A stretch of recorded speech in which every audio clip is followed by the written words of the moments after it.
Science ने आज बहुत तरक्की कर ली और इसी साइंस के भरोसे पे कुछ लोग जो है वो डिबेट करते हैं कि भगवान है या नहीं। कुछ साइंस के नुमाइंदों का ऐसा मानना है कि जो कुछ भी इस सृष्टि में हो रहा है सबके पीछे सिर्फ और सिर्फ साइंस है। लेकिन हमारे इस भारत भूमि में कुछ ऐसी जगहें हैं, कुछ ऐसे मंदिर और कुछ ऐसे प्लेसेस है जो साइंस जियोग्राफी के औकात के बाहर है। इसमें से एक है पुरी के जगन्नाथ मंदिर। इस मंदिर में कुछ ऐसे रहस्य छुपे हैं जो आज तक कोई साइंस या साइंटिस्ट जो है वो खोज नहीं पाया है।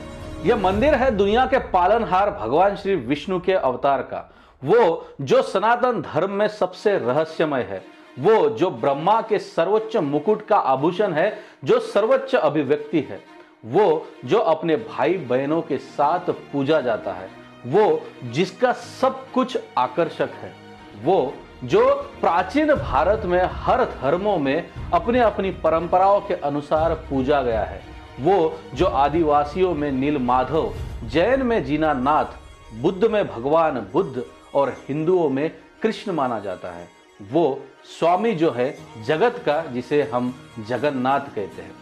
इसी जगन्नाथ मंदिर के रहस्यमय बातें जानने के पहले मेरी आपसे दरखास्त है कि अगर आप मेरे चैनल पे नए हो, मेरा काम अगर आपको अच्छा लगता है तो प्लीज मेरे चैनल को सब्सक्राइब करें और मेरे साथ बने रहिए। मेरा नाम है जय नाइक और आप देख रहे हैं जय नाइक टॉक्स।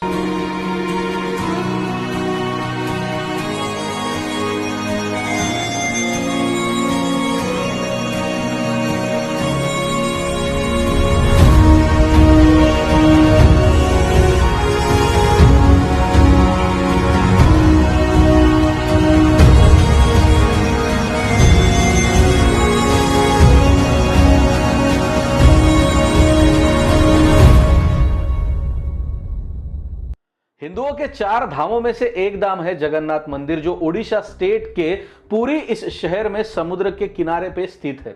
करीबन 800 साल से भी अधिक पुराना ये मंदिर है। अब जनरली मंदिर में जो भी मूर्तियां भगवान की होती है वो एक तो स्टोन की होती है या फिर मेटल की होती है, लेकिन हैरानी की बात यह है कि जगन्नाथ मंदिर में जो 3 मूर्तियां हैं, जिसमें से एक प्रभु श्री जगन्नाथ की मूर्ति है, दूसरी है प्रभु बलभद्र की मूर्ति जो उनके भाई थे, और तीसरी है उनकी बहन देवी सुभद्रा की मूर्ति। ये तीनों मूर्तियां जो है वो नीम के लकड़ी से बनी हुई है। अब इस मंदिर की स्थापना कैसे हुई, नीम की लकड़ियों से इन मूर्तियों को कब बनाया गया और किस तरीके से इस मूर्तियों की स्थापना उस मंदिर के अंदर की गई, इसके पीछे है बड़ी ही एक रोचक कहानी। राजा इंद्रद्युम्न थे जो प्रभु विष्णु के बहुत बड़े भक्त थे। एक बार भगवान विष्णु उनके सपने में आए और कहा कि एक नदी के तट पर मैं नीम के लकड़ी में तुम्हें मिलूंगा, उस लकड़ी को लेके तुम्हें मेरी स्थापना करनी पड़ेगी। और राजा इंद्रद्युम्न जब नदी के किनारे पे गए तो उन्हें एक नीम की लकड़ी दिखी जिसके ऊपर जो है कुछ नीला सा चीज चमक रहा था। जब राजा इंद्रद्युम्न ने उस लकड़ी को उठाया तो राजा इंद्रद्युम्न के अंदर एक बहुत ही स्ट्रॉन्ग फीलिंग हुई और वो लकड़ी को लेके अपने महल लेके गए। और जब उन्होंने डिसाइड किया कि इन्हीं लकड़ियों के द्वारा मैं प्रभु विष्णु की मूर्तियां बनाऊंगा, तो उन्हें कई लोगों को, कई ऐसे कारपेंटर्स को बुलाया मूर्ति बनाने के लिए। कई कारपेंटर्स, मूर्तिकार उस महल में गए। जब भी मूर्ति बनाने की कोशिश कोई करता तो उनके जो औजार है वो टूट जाते। फिर विश्वकर्मा जो है मूर्तिकार के रूप में राजा इंद्रद्युम्न के राज्य में आए और उन्होंने कहा कि इन लकड़ियों के द्वारा मैं भगवान विष्णु के अवतारों की मूर्तियां बनाऊंगा, लेकिन मेरी एक शर्त है, जब मैं मूर्तियां बनाऊंगा मैं बंद कमरे में मूर्तियां बनाऊंगा और कोई भी दरवाजा नहीं खोलेगा अगले 21 दिनों तक। राजा ने बात मानी क्योंकि राजा को किसी भी हालत में मूर्ति बनाकर मंदिर की स्थापना करनी थी। 15 दिन बीत गए। 15 दिनों तक कमरे से लकड़ियों की आवाज आ रहे थे, औजारों की आवाज आ रहे थे, लेकिन 15 दिन बाद अचानक से आवाज आना बंद हो गया। उस समय पे राजा इंद्रद्युम्न की जो पत्नी थी महारानी, वो थोड़ी सी बेचैन हो गई। उन्हें ऐसे लगा कि शायद अंदर जो है कुछ गलत हो रहा है, इसके लिए बेचैनी में उन्होंने वो दरवाजा खोल दिया। और जैसे ही दरवाजा खोला तो 3 मूर्तियां बनी हुई थी जो आधी अधूरी थी। सिर्फ और सिर्फ चेहरा बना हुआ था, नीचे का धड़ और हाथ ये सब कुछ बनना बाकी था। लेकिन शर्त जो है वो अनजाने में राजा के पत्नी से टूट गया और इसकी वजह से वहां से विश्वकर्मा चले गए और उन्हीं आधी मूर्तियों की स्थापना फिर राजा ने ये मंदिर बना के की। अब ये मूर्तियां लकड़ियों की क्यों होती है, इसके पीछे एक बहुत बड़ा राज है।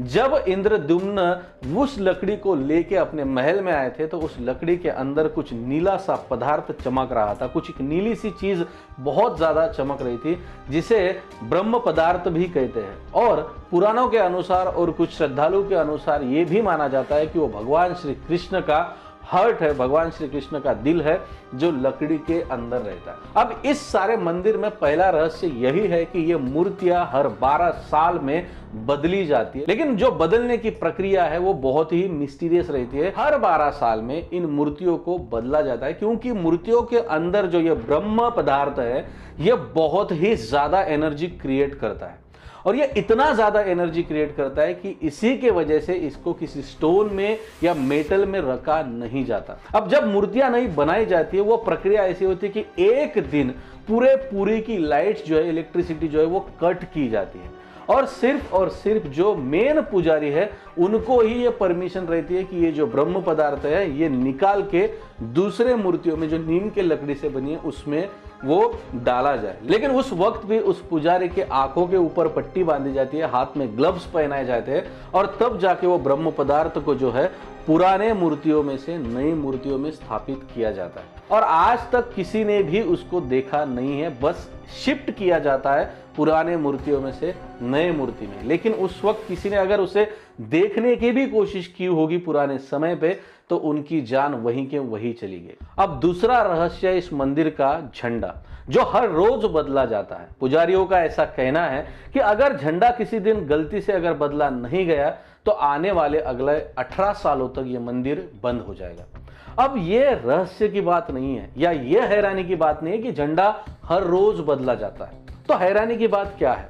हैरानी की बात यह है कि झंडा जो है वो हवा के विपरीत दिशा में लहराता है। जिस साइड में हवा चल रही होती है उसके अपोजिट साइड में प्रभु श्री जगन्नाथ का झंडा लहराता है। इसके पीछे क्या साइंस है, क्या लॉजिक है, ये खुद साइंस भी आज तक ढूंढ नहीं पाया, क्योंकि साइंस के हिसाब से जिस साइड में हवा चल रही है उसी साइड में झंडा को लहराना चाहिए। लेकिन यहाँ पे अलग चीज देखने मिलती है जो दुनिया में कहीं पर भी देखने नहीं मिलती। आप कभी भी जगन्नाथ मंदिर के दर्शन के लिए जाओगे तो आपको देखने मिलेगा कि जिस साइड में हवा चल रही है उसके अपोजिट साइड में ये झंडा लहराता है। तीसरा रहस्य है कि मंदिर की जो ऊंचाई है वो 214 फुट से भी अधिक है। मतलब इतना ऊंचा मंदिर है, हर दिशा में सूरज की किरणें पड़ती है, लेकिन इस मंदिर की परछाई जो है वो कहीं पर भी नहीं पड़ती।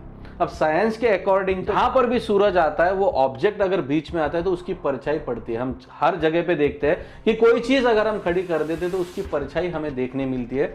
अगर बहुत छोटी चीज है तो उसके भी देखने मिलती है, और जैसे जैसे चीज की लंबाई बढ़ती है वैसे वैसे हमें परछाई देखने मिलती है। लेकिन ये मंदिर 214 फुट ऊपर होकर भी उसकी कोई परछाई जो है जमीन पर नहीं पड़ती। चौथा इसका रहस्य इसी मंदिर के ऊपर लगा सुदर्शन चक्र है।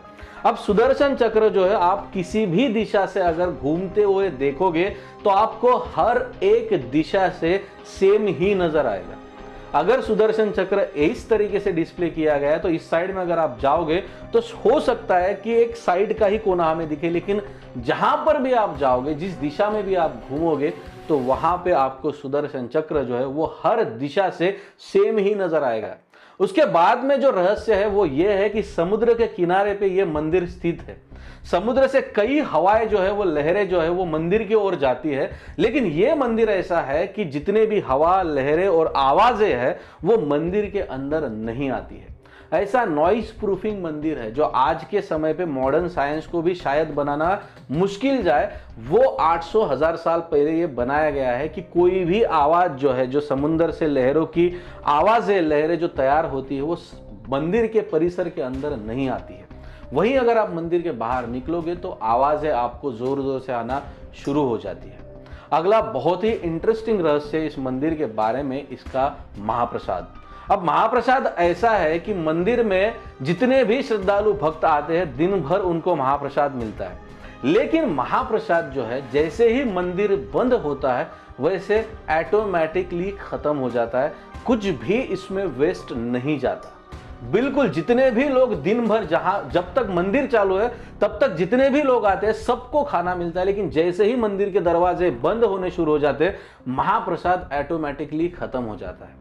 और उससे भी बढ़कर इसमें एक और इंटरेस्टिंग चीज ये है कि यह महाप्रसाद ट्रेडिशनल तरीके से बनाया जाता है, मिट्टी के बर्तनों में और चूल्हों पे, जिसमें 7 बर्तन एक के ऊपर एक रखे जाते हैं। अब अकॉर्डिंग टू द साइंस सबसे नीचे जो बर्तन है जिसके नीचे आग जल रही है वो सबसे पहले उस बर्तन का खाना पकना चाहिए, लेकिन यहाँ पे फिर से साइंस के विपरीत, नियमों के विपरीत होता है। सबसे ऊपर जो 7वां बर्तन है उसके अंदर जो खाना है वो सबसे पहले पकता है और सबसे लास्ट में जो आग के एग्जैक्टली ऊपर बर्तन है उसका खाना पकता है। इतना अजब और हैरान कर देने वाले रहस्य जो है वो जगन्नाथपुरी मंदिर से जुड़े हुए हैं। और इसके अलावा जगन्नाथपुरी के रूल्स इतने स्ट्रिक्ट है कि यहाँ पे सिर्फ और सिर्फ सनातनी हिंदुओं को ही परमिशन दिया जाता है। इसी के कारण रविंद्रनाथ टैगोर, महात्मा गांधी, डॉक्टर BR आंबेडकर, इंदिरा गांधी, इनको कभी भी इस मंदिर के अंदर प्रवेश नहीं दिया गया।